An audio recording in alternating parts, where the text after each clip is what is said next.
तो आज दो बड़े अदालती फैसलों का दिन है। राहुल गांधी पर फैसला आ चुका है। मानहानि मामले में सूरत कोर्ट ने राहुल की अर्जी को खारिज कर दिया है। राहुल की 2 साल की सजा बरकरार रही। इधर आपको बता दें कि गुजरात में एक और बड़े फैसले का इंतजार है। 21 साल पुराने नरोदा ग्राम हिंसा मामले में अब से थोड़ी देर बाद फैसला आएगा। अहमदाबाद स्पेशल कोर्ट में हिंसा में मारे गए 11 लोगों पर फैसला सुनाया जाएगा और इस मामले में पूर्व मंत्री माया कोडनानी समेत 86 आरोपी हैं, जिनमें से 18 की तो मौत भी हो चुकी है।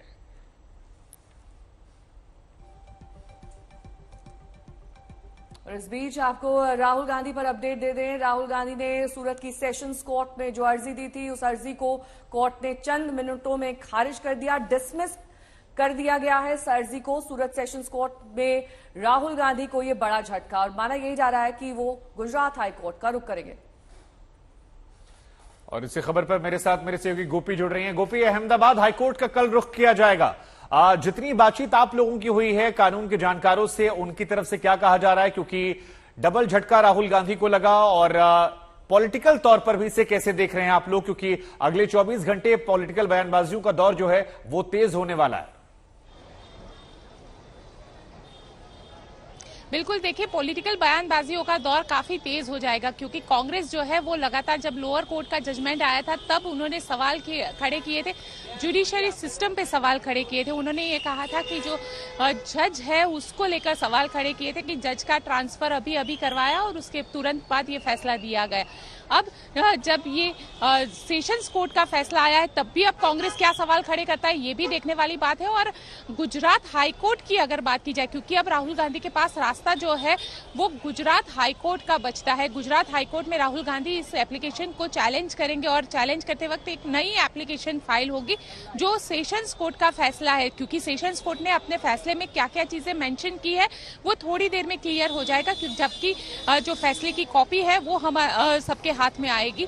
उसके बाद उस फैसले को लेकर एक एप्लीकेशन जो है वो तैयार की जाएगी और उसे गुजरात हाईकोर्ट में चैलेंज किया जाएगा। गुजरात हाईकोर्ट में जब इस एप्लीकेशन को एडमिट किया जाएगा, उसके बाद हाईकोर्ट कौन सा डेट देती है वो भी देखने वाली बात रहेगी, क्योंकि हाईकोर्ट के पास कई ज्यादा केसेस है, तो हाईकोर्ट कौन सा डेट देती है ये भी देखना रहेगा। और इस पूरे मामले में एक बार फिर से सारी जो आर्ग्यूमेंट्स है वो सारी सुनवाई होगी, सारी चीजें होगी। यहाँ पे एडवोकेट्स आएंगे। राहुल गांधी को लेकर जिस तरीके से सेशंस कोर्ट के अंदर आर्ग्यूमेंट हुए थे, उसी तरीके के जो आर्ग्यूमेंट्स है वो हाई कोर्ट के अंदर भी किए जाएंगे, और उसके बाद हाई कोर्ट जो है वो अपना अहम फैसला सुनाएगी। अगर हाई कोर्ट में भी ये एप्लीकेशन रिजेक्ट हो जाती है तो उसके बाद राहुल गांधी के पास से सुप्रीम कोर्ट के अलावा कोई रास्ता नहीं बचता है।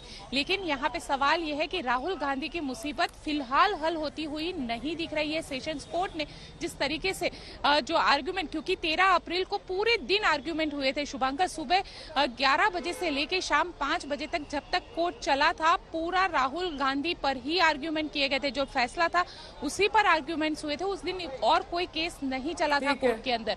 और आज जब जज यहाँ पर पहुंचे तो जज ने सीधा यही कह दिया कि जो एप्लीकेशन है राहुल गांधी की उसे डिसमिस किया जाता है। यानी कहीं ना कहीं राहुल गांधी के लिए झटका है। लेकिन अब गुजरात हाईकोर्ट का दरवाजा खटखटाएंगे। गुजरात हाईकोर्ट कौन सी डेट देती है ये भी देखने वाला रहेगा।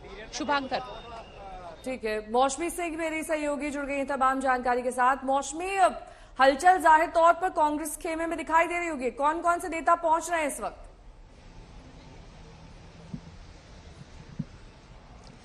देखिए, पिछली बार के विपरीत नेहा उतनी हलचल इस बार नहीं है, क्योंकि एक सेंस कांग्रेस हेडक्वार्टर से और नेताओं से जो मुझे मिल रहा है कि हमें तो पता था।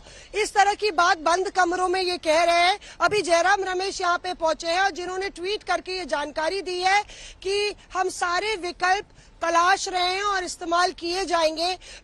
अभिषेक मनु सिंघवी, राज्यसभा सांसद और कांग्रेस के कानूनी जानकार, वरिष्ठ वकील, 4 बजे प्रेस वार्ता करेंगे इस संदर्भ में। अब देखना ये होगा कि कांग्रेस क्या आधार लेती है, क्या आरोप लगाती है इस पूरे डिसमिस वाले फैसले को लेके, या फैसले को मानकर आगे गुजरात हाई कोर्ट में गुहार लगाती है। क्योंकि पिछली बार आपको याद हो नेहा, बजट सत्र चल रहा था, लोअर कोर्ट से फैसला आता है और कांग्रेस अध्यक्ष मल्लिकार्जुन खड़गे हमसे ये बात कहते हैं कि हमें तो पता था, जज बदले जा रहे थे लोअर कोर्ट में और ये तो आना ही था, हम हायर कोर्ट में अपील करेंगे।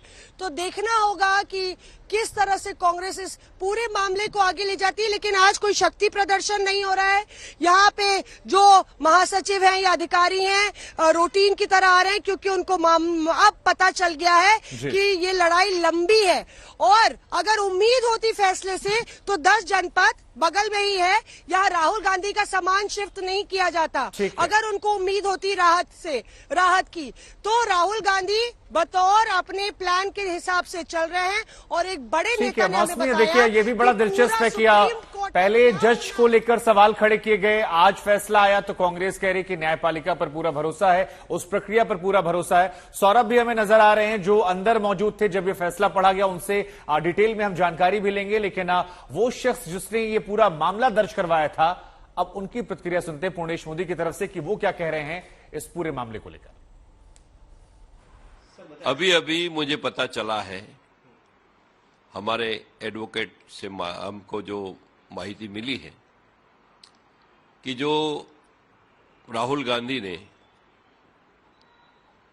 निचली अदालत में जो फैसला था उसके सामने अपील की थी, उस अपील में दलील के बाद आज जज साहब ने फैसला सुनाया है। और मैसेज इतना मुझे मिल गया है कि श्रीमान राहुल गांधी जी की जो अर्जी थी वो कोर्ट ने रिजेक्ट कर दी है। सौरभ अक्तानिया जुड़ गए हैं, सीधे सेशंस कोर्ट का रुख करेंगे। सौरभ, क्योंकि आप कोर्ट के भीतर मौजूद थे, क्या कुछ हुआ, कितनी देर में ये डिसमिस कर दिया कोर्ट ने? जी देखिए नेहा, आपको बता दूं कि लगातार 2 हफ्तों से ये पूरा मामला चल रहा था। जब एक शक्ति प्रदर्शन किया गया था राहुल गांधी और पूरे कांग्रेस के द्वारा, जब सूरत सेशंस कोर्ट में पूरा का पूरा जो कांग्रेस परिवार था और यहां पर आया हुआ था, उन्होंने 2 एप्लीकेशन दी थी। देखिए सबसे पहले तो लोअर कोर्ट ने जो जजमेंट दिया था उसके खिलाफ में, और वो एप्लीकेशन सूरत सेशंस कोर्ट ने एक्सेप्ट कर दी थी और राहुल गांधी को उस मामले में बेल भी मिल गई। मतलब जब तक उस फैसले के खिलाफ यहां पर हियरिंग चलेगी तब तक उनको बेल रहेगी। लेकिन सबसे इंपॉर्टेंट था कि उनके डिस्क्वालिफिकेशन को जो रिवोक करना है तो स्टे ऑन कन्विक्शन लाना था। तो स्टे ऑन कन्विक्शन पे यहां पर हियरिंग हुई। पिछले सप्ताह आपको बता दूं दोनों पक्षों के द्वारा जबरदस्त आर्ग्यूमेंट्स की गई। राहुल गांधी की तरफ से तो ये तक कहा गया कि ये बहुत हार्श डिसीजन मेरे ऊपर लिया गया है, अनफेयर ट्रायल किया गया है, कोर्ट ने मेरी बातें सुनी नहीं, मैं एमपी हूं और ये एक तरह से मेरे खिलाफ साजिश की गई है, और बहुत कुछ कहा गया राहुल गांधी की तरफ से। लेकिन मेरे हिसाब से जिस तरीके से आज फैसला सूरत सेशंस कोर्ट के द्वारा आया है, और जब पूर्णेश मोदी के एडवोकेट ने साफ कहा था कि राहुल गांधी रिपीट ऑफेंडर है, वो एक एमपी होने के बावजूद, यानी कि एक पब्लिक रिप्रेजेंटेटिव होने के बावजूद भी उन्होंने रिपीट ऑफेंडर है, बार बार ऐसी बातें वो कहते हैं। सुप्रीम कोर्ट में उन्होंने माफी भी मांगी है, सुप्रीम कोर्ट ने